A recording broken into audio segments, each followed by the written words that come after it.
Ich grüße dich, schön, dass du da bist. Heute zeige ich dir, wie du ganz einfach deine eigene Instant-Gemüsebrühe herstellen kannst. Garantiert ohne Chemie und künstlichen Zusatzstoffen, sehr gesund und natürlich mit vollem Geschmack. Und absolut perfekt für die Jahreszeit zum Herstellen, aber das zeige ich dir dann noch. Die einzelnen Gemüsesorten wäschst du natürlich vorher, das zeige ich dir nicht nochmal im Video, denn ich glaube, das ist selbsterklärend. Nachdem der Arbeitsplatz soweit eingerichtet ist, starten wir auch bereits mit einem Bund Frühlingszwiebeln. Entferne erst alle schlechten und eingetrockneten Blätter und dann schneide ihn in mittelgroße Stücke, genauso wie du es bei mir sehen kannst. Dann geht es auch bereits weiter mit 300 bis 400 Gramm rote und/oder weiße Zwiebeln. Der einfach halbiere sie zuerst und dann ziehe die Schale von jeder Hälfte ab. Das geht meistens etwas einfacher, als wenn die Zwiebel im Ganzen ist. Die Zwiebeln schneidest du auch in mittelgroße Stücke, weil wir das gesamte Gemüse ja noch in die Küchenmaschine geben. Gebe es auch in eine ausreichend große Schüssel und bringe am besten schon mal den Biomüll runter, weil die Zwiebeln relativ penetrant sind. Es ist also schon das ein oder andere Tränchen bei mir geflossen. Nichtsdestotrotz geht es weiter mit einem Bund Schnittlauch und schneiden dieses natürlich, du wirst es dir denken können, genauso in kleine Stücke. Das kommt auch zu dem weiteren Gemüse. Paprika darf natürlich auch nicht fehlen, und zwar davon 2 bis 3 Stück. Ich habe mich für eine rote und eine gelbe entschieden. Das deswegen, weil es die einzigsten 2 waren, die es in Bio-Qualität gab. Aber du bist da natürlich ganz flexibel und kannst das kaufen und handhaben, wie du möchtest.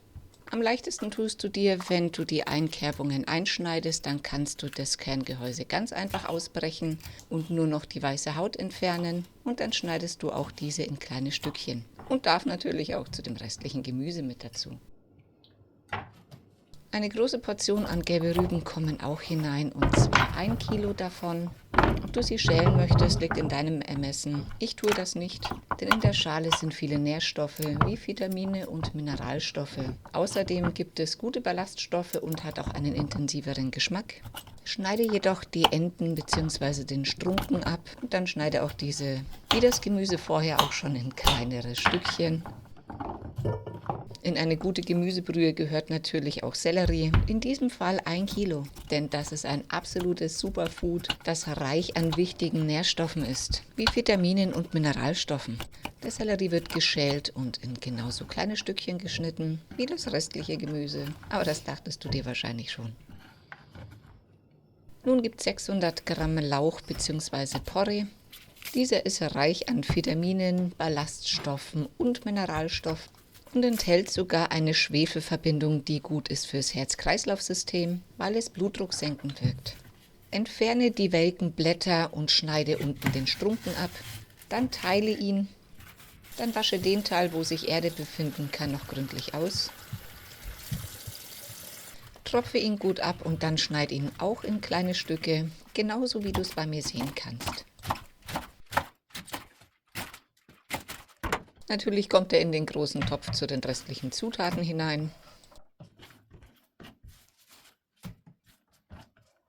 Dann gibt es die reichhaltige Menge von 5 bis 10 Knoblauchzehen. Allerdings habe ich sehr große Knollen dieses Jahr ernten dürfen. Denn auch Knoblauch ist ein absolutes Superfood, was eine ganze Menge an gesundheitlichen Vorteilen bietet. Wie Allicin. Das ist eine Schwefelverbindung, genauso wie beim Lauch, die antibakteriell und entzündungshemmend wirkt. Das ist nicht nur wichtig für die Herzgesundheit. Einfach schälen und zu den restlichen Zutaten geben. Ingwer darf auch nicht fehlen, und zwar 60 Gramm in diesem Fall. Dieser wird geschält und genauso klein geschnitten. Dieser reiht sich mit seinen Inhaltsstoffen zu den restlichen Zutaten ein. Nun gibt es nur noch einen großen Bund Petersilie.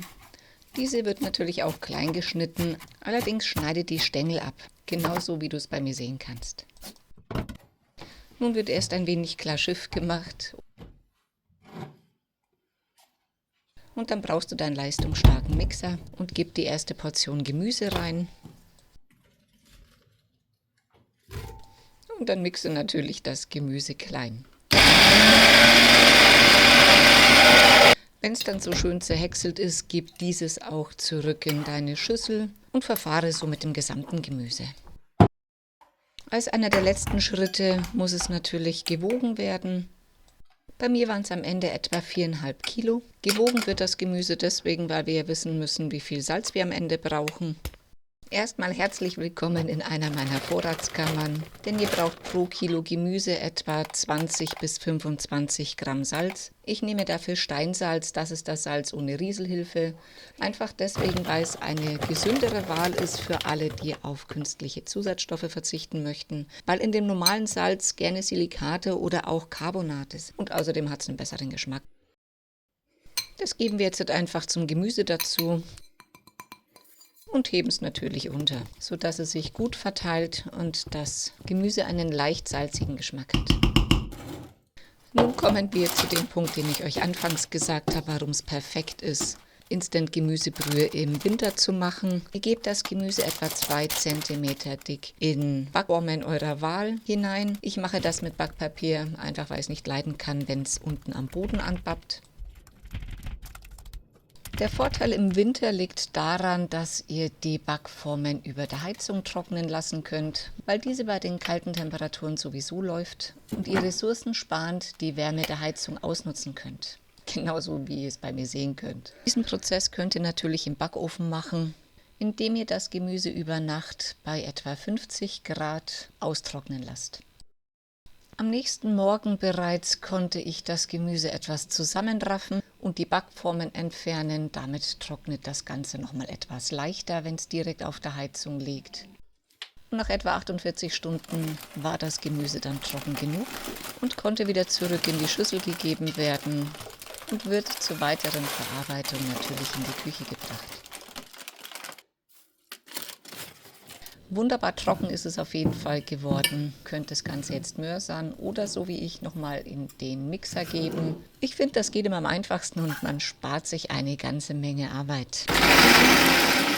Auch bei dir sollte nun so ein feines Pulver zu sehen sein, mit vielleicht noch ein paar größeren Stückchen. Aber die kannst du auch noch fein klein machen, indem du deine Schüssel ein wenig rubbelst. Dann setzen sich nämlich die feineren von den größeren Teilchen ab. Schöpfe die größeren Teile ab und lass sie einfach nochmal durch den Mixer laufen.